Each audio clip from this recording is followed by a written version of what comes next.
예, 오늘의 시황 브리핑 시작하겠습니다. 일단 뭐 기업들의 실적이 워낙 잘 나오고 있고 또 결정적으로 그 블랙록에서 20조 원 한국에 투자한다 이런 보도가 나왔죠. 이런 것들이 시장의 상승폭을 키우는 그런 계기가 됐고요.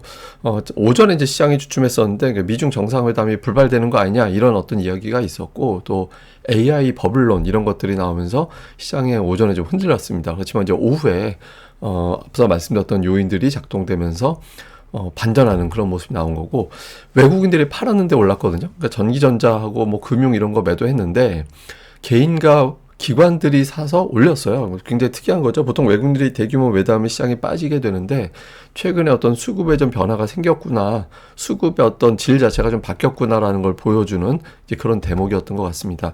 그러니까 2차 전지 되게 강하게 올라갔고 지주회사, 조선주 이런 등등의 종목들이 상승하면서 지수 상승폭을 키우는 결정적인 역할을 했습니다.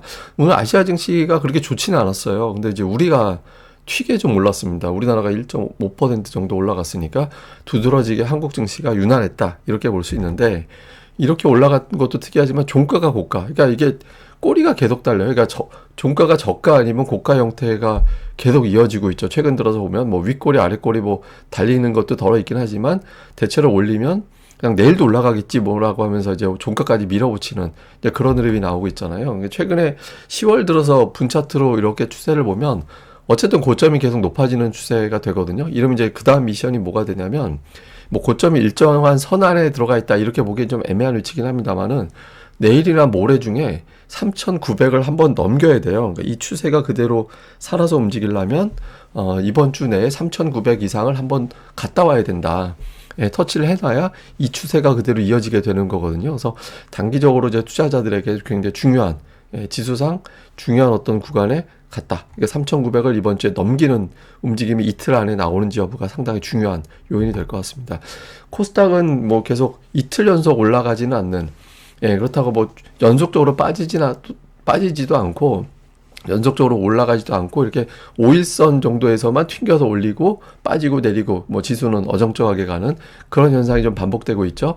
지난 9월에 어떤 고점으로 작동했던 880을 시원스럽게 넘어가지는 못하고 있습니다. 근데 지금 879.15이기 때문에 목요일장에서 이제 여기 안착을 하는지 여부가 상당히 중요하죠. 만약에 돌파하게 되면 이제 쭉 하고 이제 다른 종목들, 여러 종목들이 밀어 올리는 그런 시도가 나올 가능성이 있죠. 그래서 코스닥도 상당히 중요한 위치인데, 이제 긍정적인 건 뭐냐면 장중에 하락 종목이 훨씬 더 많았었거든요. 그러니까 이제 파란색 선은 지수고 빨간색 선은 상승 종목 수 비율을 이야기하는 건데, 장중에 하락 종목이 이제 2배 정도 많았었어요. 근데 지수가 올라가면서 빠르게 상승으로 전환되는 그런 움직임이 나오게 됐죠. 그러니까 이게 이제 어떤 의미냐면, 보통은 지수가 올라갈 때 그 대형주 몇 개가 지수만 끌어올리고 상승 종목은 잘 늘어나지 않는 그런 패턴이 반복됐었잖아요. 근데 지금 지난주 금요일부터 코스닥이 과매도로 내려온 상태거든요. 그러니까 지수만 괜찮으면 상승 시도하는 종목들이 좀 많아질 수 있는 상황이다. 그래서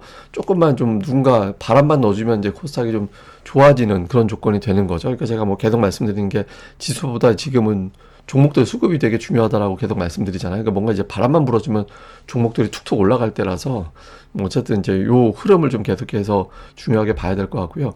뭐 중요한 뉴스들을 보면 일단 오전에 시장이 밀릴 때 그 불발설, 미중 정상회담 불발설이 좀 돌았던 것 같아요. 그러니까 이제 이게 미증시에도 일부 좀 영향을 줬었는데 사실은 그 안 만날지도 모른다. 그러니까 이런 이야기를 했거든요. 그러니까 사실 저거는 보면 저렇게 깊게 해석할 필요가 있었던 발언인가 이렇게 싶긴 한데, 어쨌든 만날 예정이고 뭐 한국에서 많은 이야기 할 거다라고 하면서 그 사람 특유의 뭐 이제 이랬다 저랬다 하는 발언 있잖아요. 그러니까 뭐 어쩌면 성사되지 않을 수도 있고 무슨 일이든 뭐 일어날 수 있다. 그러니까 지켜보자. 뭐 이게 이 사람 특유의 발언이거든요. 원래 이런 식으로.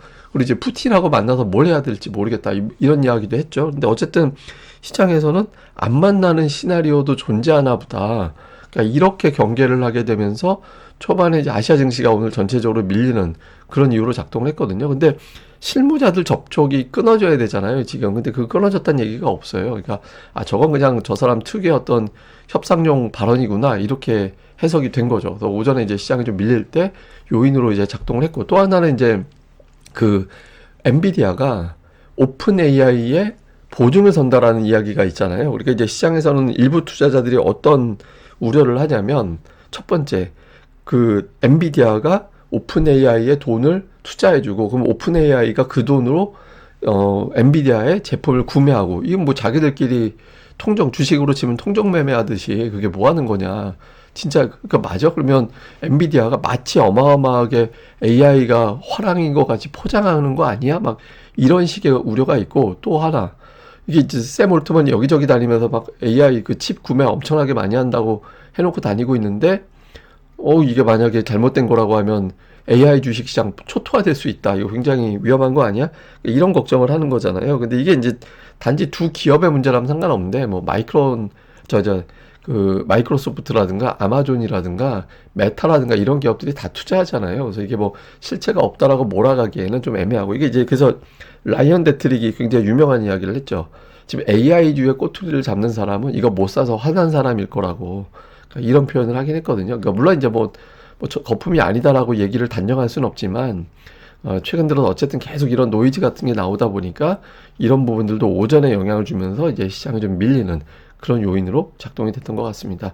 근데 뭐 오후 들어서 시장이 올라갔는데, 저는 이 뉴스가 되게 중요한 역할을 했던 것 같아요. 그러니까 블랙록이 그 20조 원, 140억 달러 정도, 그러니까 20조 원을 네, 투자 의향서를 내일 제출을 한다라는 거예요. 그러니까 목요일에 이제 국회에서 이제 전달을 한다라고 하는데, 여기에 이제 신재생 에너지하고 다음에 그 데이터 센터 관련된 프로젝트에 투자를 한다라고 하고, 그 내용을 갖다가 이제 공개한다고 하거든요. 이게 이제 단지 선언에 그치는 그런 게 아니라, 뭐 양해각서 이 정도 수준이 아니라 조금 더 적극적인 어떤 성격의 어떤 의향서를 제출을 한다. 그래서 실제로 투자될 것 같다.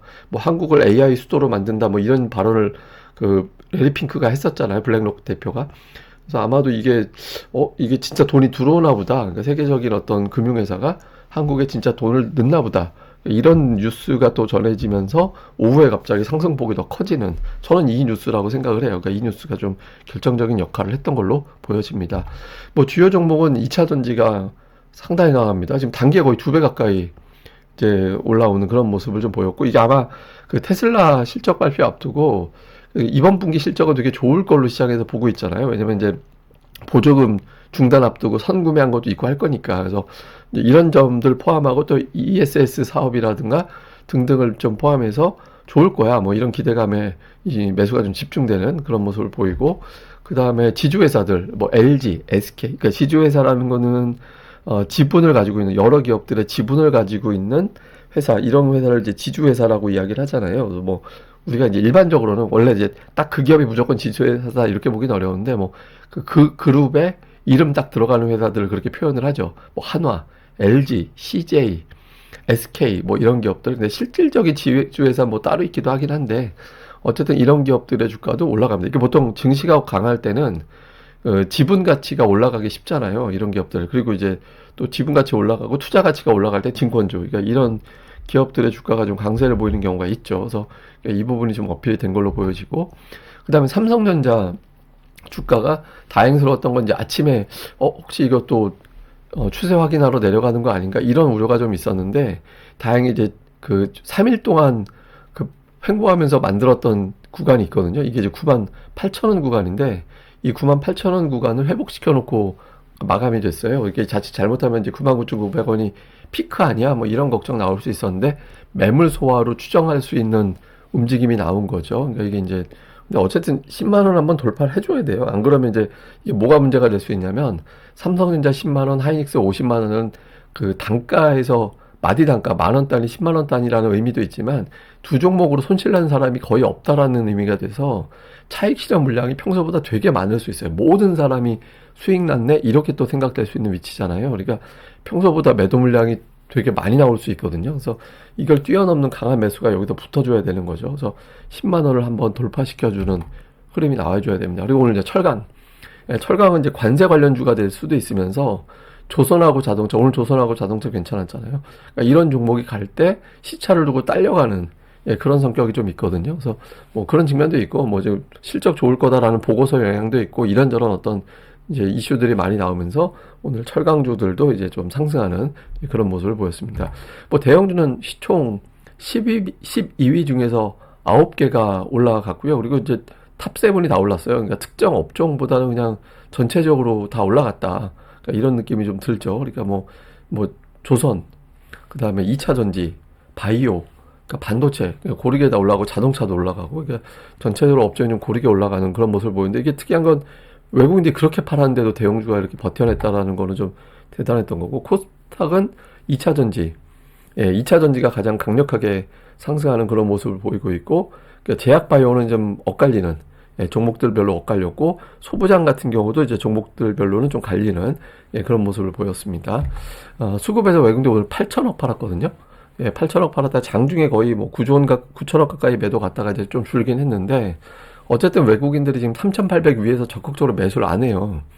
근데 이제 그 매도, 어저께 매도 멈칫, 그러니까 매수로 전환되고 오늘 다시 매도인데, 이게 보통 외국인들이 이틀 연속 매도를 안 했거든요. 그러니까 어제 이틀 연속 매도를 안 한 게 사실 몇 억 순매수였으니까 의미가 좀 애매한데, 어쨌든 이렇게 팔아놓고, 이 매도 규모가 오늘은 버텼는데, 만약에 오늘 같은 매도를 하루 더 하면 지수가 오늘 같이 올라가기 어렵습니다. 이거 외국인이 뭔가 바뀌었다. 그러니까 이런 해석이 나올 수 있거든요. 근데 오늘 이렇게 해도 버틸 수 있었던 거는 이제 기관들이 매수한 것도 있었고, 고객예탁금이 80조 원이 저게 안착이 되는 건지는 하루를 더 봐야 될 것 같긴 한데, 어쨌든 고객예탁금이 지금 80조 원까지 올라오면서 개인들이 단발로는 매수할 수 있는 힘이 좀 생겼어요. 그러니까 매수해도 지수가 어느 정도 버텨낼 수, 보통 개인이 매수하면 시장 빠지잖아요. 근데 개인들이 지금 평소보다 현질할 수 있는 정도? 그런 표현을 하는 게 맞는지 모르겠는데, 하여튼 그 정도 힘이 있다라는 거죠. 그러니까, 그래서 오늘은 좀 버텼는데, 내일도 오늘 같은 매도가 나오면 내일은 양상이 달라집니다. 그래서 내일장 정도에서 외국인이 좀 바뀌어야 되고, 근데 매도한 종목이 전차였어요. 그러니까 하이닉스하고 현대차 두 종목에 6천억 원. 그리고 이제 삼성전자 이제 매도했거든요. 그러니까 사실 특정 종목에 집중되다 보니까 지수를 광범위하게 매도하면 지수가 떨어지는데, 특정 종목에 집중되면서 이게 이렇게 된 거예요. 그럼 외국인들이 왜 하이닉스를 파느냐? 그러니까 그 아침에 제가 로이터 기사 소개해 드렸잖아요. 그 AI 붐이 가격을 끌어올리고 있는데, 내년도 같은 경우는 AI 붐에 의해서 메모리 가격이 올라가면서 HBM보다 BHBM의 수익성이 좋을지도 몰라. 뭐 이런 식의 어떤 분석이 외신에서 있었잖아요. 그러니까 외국인들 입장에서는 삼성전자가 더 드라마틱한 이익의 증가폭. 그러니까 하이닉스는 되게 좋고 삼성전자는 드라마틱한 이익의 증가폭이 나오니까 이제 두 종목을 좀 갈아타는, 비중을 갖다가 조금 이제 양쪽을 시소를 맞추는 그런 게 키 맞추기가 좀 있는 건가? 이런 추정이 되는 거죠. 근데 어쨌든, 근데 오늘 삼성전자도 매도였거든요. 근데 삼성전자 이틀 연속 매도가 없었기 때문에 이제 이후에 좀 나오게 되는지 좀 봐야 될 것 같고, 매수는 이제 현대로템, 한화에어로, 이게 이제 방산주 있었는데, 현대로템, 하나오션, 그래서 방산과 조선 쪽에 좀 매수가 있었던 게 특징이었고요. 그다음에 기관은 오늘 뭐 반도체, 삼성전자, SK하이닉스 두 종목 이제 매수가 들어가고, 역시 조선, 뭐 이런 종목군들이 일부 좀 들어갔고요. 그다음에 코스닥 쪽에서는 외국인들이 2차 전지, 에코프로 오늘 열심히 담았고, 그다음에 알테오젠인데, 그다음에 이제 반도체 쪽인데, 이게 반도체 소재가 그동안에 주가가 별로 안 좋았거든요. 그 기관들이 계속 팔아요. 근데 이제 외국인들이 소재라고 하면 여기서 이제 ENF테크, 동진세미캠, 솔브레인 이런 종목군들이 소재 쪽에 해당됐잖아요. 근데 이제 주가가 최근에 별로 좋지는 않았는데, 어쨌든 기관은 팔고 외국인들은 받고, 여기서 이제 기관들의 매도가 언제 멈추느냐가 되게 중요하겠죠. 그 다음에 이제 기관 투자자들 같은 경우는 제약바이오 쪽에 매도가 이제 상대적으로 더 많이 있었고, 역시 반도체 쪽은 이제 종목별로 좀 엇갈리는, 그러니까 좀 엇갈리면서 집중하지 않고 좀, 그러니까 역시 제약바이오도 마찬가지긴 한데, 어쨌든 업종 내에서 좀 골라서 사는 그런 모습을 보인 게 이제 특징이었습니다. 자, 일단 그 미국에서는 셧다운도 해결이 안 되고 있고, 미중 정상회담 관련해서도 이거 트럼프가 딴 얘기하고 있고, 그러니까 이번 주에 증시가 올라왔던 게 셧다운 종료된대, 그리고 미중 정상회담 기대감 이런 거였거든요. 근데 이제 캐비넷이 이번 주에 종료될 수 있다라고 이야기를 했잖아요. 그래서 이제 미국 예산안 편성이 합의가 되면서 이 불확실성이 제거가 되느냐. 그다음에 이제 테슬라 실적이 나올 텐데, 테슬라 실적 발표 이후에 반응. 그다음에 이제 최근에 엔비디아가 좀 주춤하면 그 AI, 제가 보기에 AI 버블론 때문에 주춤한 게 아니라, 주춤하고 나면 AI 버블론이 제기가 돼요. 그래서 이제 그런 걸 이제 해소하면서 주가가 움직임이 나올 수 있는지 이게 중요하고요. 우리 시장은 이제 외국인들이 이번 주 들어서 매수를 안 하고 이렇게 가다가는 주간 순매도로 잡힐 가능성이 높죠. 근데 외국인들이 여기서 이제 매수를 안 해버리면 지수는 3,900 잠깐 넘어가는 게 피크가 될 가능성도 있거든요. 그래서 외국인 투자자들이 매수하고 특히 삼성전자 계속해서 매수해 주느냐. 그 다음에 이제 오늘은 당장 2차 전지, 지주사 이런 어떤 관련된 종목군들이 강했는데 이제 슬슬 그러니까 2차 전지는 그냥 쭉 가는 것 같고, 그래서 2차 전지 추세라든가 수급을 계속 제가 이제 차트로 한동안 보여드렸던 것 같은데, 근데 저거는 이제는 제가 보기에는 다른 쪽 종목군들이 움직여야 되는 시기가 됐거든요. 그래서 좀 다른 종목군들 쪽에서의 어떤 변화가 좀 생겨야 되는 타이밍이라 이제 코스닥 쪽에서 그 외 종목군들의 어떤 움직임이 나오는지 이런 것들을 잘 봐야 될 것 같습니다. 근데 이게 미증시도 그렇고 우리도 그렇고 미국 주요 업종별 추세거든요. 근데 보시면 추세가 미국 시장이 이렇게 썩 좋은 편은 아니에요. 예, 그러니까 이제 통신 서비스, 이게 이제 뭐 예를 들어서 주요 빅테크가 들어가는 게 통신 서비스하고 테크 업종인데 이 두 가지 업종만 흐름이 괜찮게 가는 거고, 뭐 에너지, 뭐 금융, 소재, 산업재, 유틸리티 이런 것들은 다 어정쩡하잖아요. 그러니까 미국도 되게 돈은 특정한 데 다 쏠려 있어요. 예, 쏠려 있긴 한데 이제 다만 이제 우리 증시 같은 경우는 그 괌에 돌아서 기술적인 어떤 반등을 시도하는 횟수가 좀 늘어나는 타이밍이고 예탁금이 조금 늘어나서 미국보다는 양상이 조금 다르게 나올 가능성이 있거든요. 그래서 그 메인 주도주 한 축 그거 이외에 주가가 좀 조정을 보였다가 이제 돌아서는 종목군들이 좀 일부 나올 수 있어서 좀 그런 종목들에 대해서는 한시적으로는 좀 관심을 가져볼 필요가 있다. 그러니까 특히 이제 이런 것들이 있어요. 그러니까 기관들이 최근 들어서 매수를 시작한 종목, 또는 아까 같이 뭐 예를 들어서 누구는 팔고 누구는 사고 수급이 극단으로 갈리고 있다가 팔던 쪽에서 매도가 딱 멈추면 산 쪽은 매집이 되는 거잖아요. 그래서 그런 종목들이 또 변화가 생길 수 있거든요. 그래서 그런 종목들을 좀 부지런히 살펴보는 게 필요할 것 같습니다. 예, 그럼 또 하루 또 잘 보내시고요. 저는 다음에 뵙겠습니다. 이 방송 구독하기와 좋아요, 예, 꼭 부탁드립니다. 감사합니다.